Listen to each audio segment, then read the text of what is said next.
sunset na. Nakasakay kami ngayon sa Roro. Si Ano ba yan? Mar, Ay, ako na yan. si Ruby, at ako. At ang bata. At ang batang kumakanta ng Oras ang bilog, malaki parang itlog. Yan kunakanta na.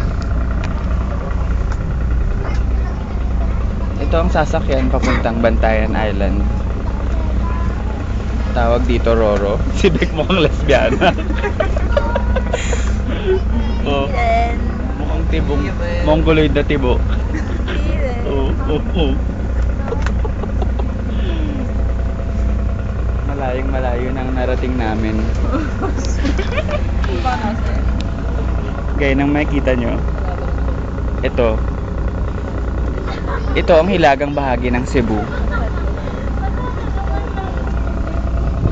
Marami pang mga villages na narating. Simula pa lang. Sisimula pa lang ang paglalakbay.